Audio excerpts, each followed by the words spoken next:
Terima kasih pemirsa, kita masih berbincang bersama dengan Presiden Direktur dari BCA, ada Pak Yahya. Pak Yahya, berarti saat ini sudah berapa tahun di BCA jadi pucuk pimpinannya? Oh, kalau 2011 ya? pucuk pimpinan dari 2011. Berarti hampir Udah 12 12 tahun. tahun, betul sekali. Dan BCA ini kita kenal sebagai bank terbaik bukan hanya di Indonesia, masuk kategori juga di Asia Tenggara begitu ya. Mempertahankan itu atau meningkatkan itu Pak Yahya susah nggak sih? Ya, saya pikir itu yang lebih berat untuk mempertahankan, meningkatkan yang sudah bagus ya.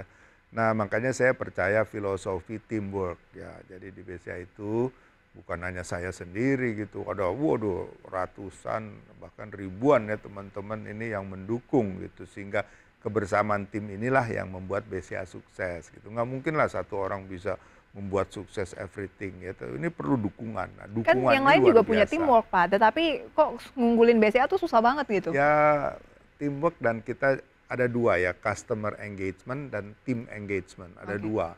Tim kita engage dan ke customer juga harus engage. Kalau enggak ya tim doang mau jualan apa nggak laku gitu kan. Jadi harus ada suatu simbiose mutualistis dengan customer. Jadi engagement kita ke customer juga itu harus Mungkin itu sangat ya baik. kekurangan dari bank-bank lain. Saya nggak berani mengatakan itu. Mulai Tetapi ya, dari kan terkenal tuh Pak ya, kami, satpamnya BCA, dari satpam aja ya kita katanya nyaman usahakan banget. segala lini ya. Mudah-mudahan bisa kita pertahankan. Oke, Pak Yahya, apa sih tantangan utama dari BCA ataupun ya perbankan secara umum untuk 2023 ini? Ya, tantangan secara umum saya pikir begini ya, dana masyarakat mengalir cukup banyak masuk terus ya. Itu masalah kepercayaan masyarakat. Dan sebagai payment bank, biasanya tuh kalau bisnis makin berkembang, makin keadaan ekonomi bagus, biasanya dana yang terputar juga banyak dan jumlahnya akan besar. Tantangannya adalah bagaimana melepaskan kredit secara baik dan prudent. Tetapi tentu harus di segala lini. Bukan hanya satu di SME saja, enggak. Saya pikir SME harus, komersial, korporasi. Karena menurut filosofi saya, SME memang harus kita perhatikan. Ini masyarakat yang banyak. Tetapi korporasi ini kan sebagai kalau saluran air, itu hulunya dulu. Hulunya ini akan mengalir ke bawah. Karena perlu agen-agen, perlu retailer-retailer di bawah. Nah ini kalau biasanya SME yang ada link dengan suatu chain yang besar itu keberadaannya akan lebih langgeng ya, karena mereka pada saat susah ada yang support ya, dan ini sangat penting. Sebab itu kita mensupport dari segi korporasi, komersial, SME, dan tidak lupa kredit untuk para konsumen, yaitu kredit kendaraan bermotor dan kredit KPR. KPR jangan hanya kita membantu jual rumah ya, ingat rumah misalnya yang di bawah 2 miliar, itu elemen-elemen lokalnya tuh banyak sekali. Mungkin lebih dari 20 kan. Ada kaca, ada kayu, ada semen, ada bata, waduh macam-macam pasir. Dan jangan lupa tenaga kerja. Ini yang penting. Kenapa? Karena lihat aja setiap komplek pembangunan pasti dibuka bedeng-bedeng, pasti ada yang jualan. Karena yang pekerja ini kan harus makan. Nah ini adalah multiplier impact dari KPR menurut saya. Karena begitu ada pembangunan rumah, di situ akan ada tenaga kerja yang butuh makan. Pagi, siang, malam. Nah, disitulah lingkungan akan menyediakan apakah soto ayam, apa bakso, pokoknya yang simpel-simpel, nasi uduk multiplier gitu kan. effect Nah, gitu ya Pak ya? itu menyebabkan daerah situ lingkungan juga bisa hidup. Ada UMKM kecil yang hidup di situ ya, jualan makanan. Tapi properti gitu. lagi menarik nggak Pak? Karena kalau kita lihat kan pas pandemi ini agak melemah. Begini, kemudian suku bunga tinggi. sebelum pandemi, properti itu ada 3 marketnya. Orang yang betul-betul butuh rumah. Kedua adalah orang yang membeli rumah untuk investasi namanya. Ketiga adalah orang yang tanda petik nyekolahin rumah. Kenapa? Karena kalau dia kredit, mungkin dia harus bayar 10% atau 11%. Dia ambil KPR bisa dapat 5%, 6% misalnya. Kan lebih murah. Nah, ada rumah nganggur, dia sekolahin rumahnya ini, dia KPR-in gitu untuk dapat pengganti kredit ya. Nah, sekarang ini yang tadi investasi dan yang untuk kredit berkurang banyak. Yang ada kebutuhan. Dan kalau kita lihat 270 juta manusia di Indonesia ini kan semua pada ujungnya butuh perumahan. Nah, daripada tadi saya bilang kos-kosan, tiap bulan hilang duitnya. Kalau ada kemampuan, sediakan DP, lalu cicil bulanan. Ini investasi. sejarah kita kalau long term ya, kalau short term mungkin ada koreksi harga bisa. Long term harga rumah tuh nggak pernah bisa turun, pasti naik. Dan sekali naik tuh bisa 30-40%. Kalau lagi-lagi booming ya. Memang kadang-kadang ada koreksi. Jadi kalau udah sempat membeli rumah, maka jangka panjang itu pasti menguntungkan dan hidupnya lebih aman kan. Jadi Pak Yaya lebih senang gitu. upayakanlah punya rumah sendiri melalui bisa skema KPR Ya, gitu ya. bisa terbantu. Oke, penyaluran KPR 2023 dari BCA targetnya seperti apa Pak? Ya, kita memang gini, uniknya KPR itu setiap bulan kita terima cicilan. Ini jadi kadang-kadang kayak hamster ya. Per bulan itu bisa KPR mungkin 2-3 triliun. Ya, jadi kita KPR baru bisa sampai sekitar 30-an triliun per tahun ya. Tetapi jangan lupa per bulan kita juga dapat pengembalian sekitar 2 triliun.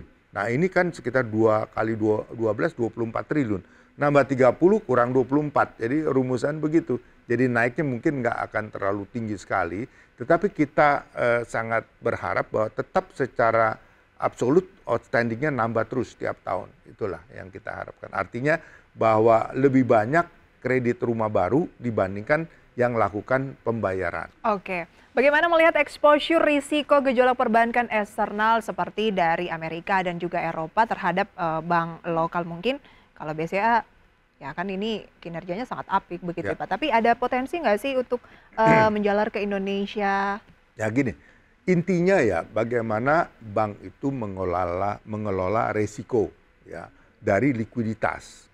Nah, risiko likuiditas satu dan kedua risiko suku bunga.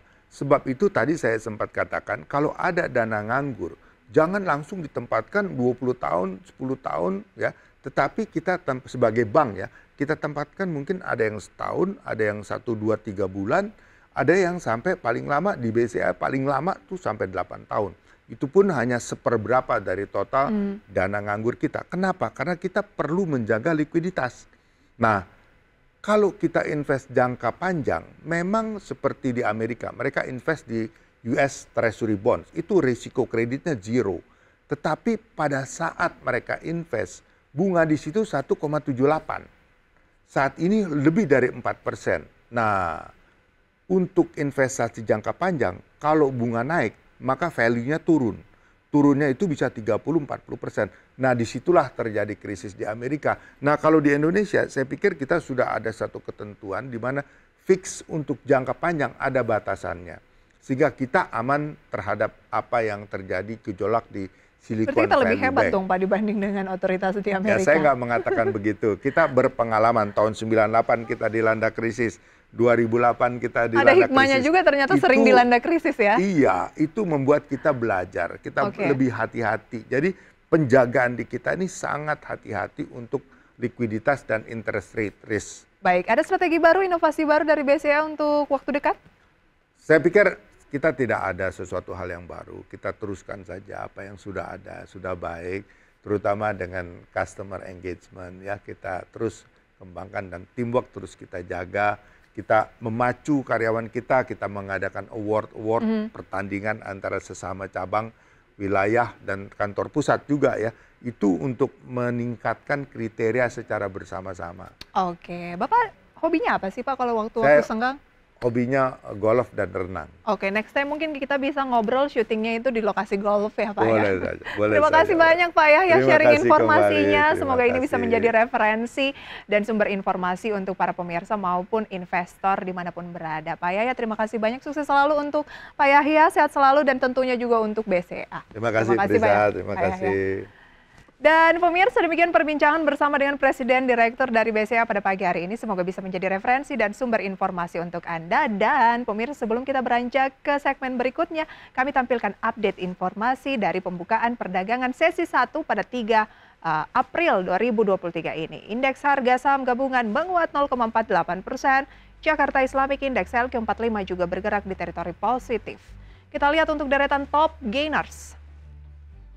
Dari gainers pemirsa ada BMRI naik 1,45%, BBRI 0,85%, Adaro 2,07%, ITMG 1,27%. Top losers, Ada HMSP, kemudian GoTo, Cepin, dan juga Cuan dengan HMSP turun cukup signifikan 3,56%, GoTo turun 0,92%, Cepin turun 1,8%, Cuan turun 1,23%.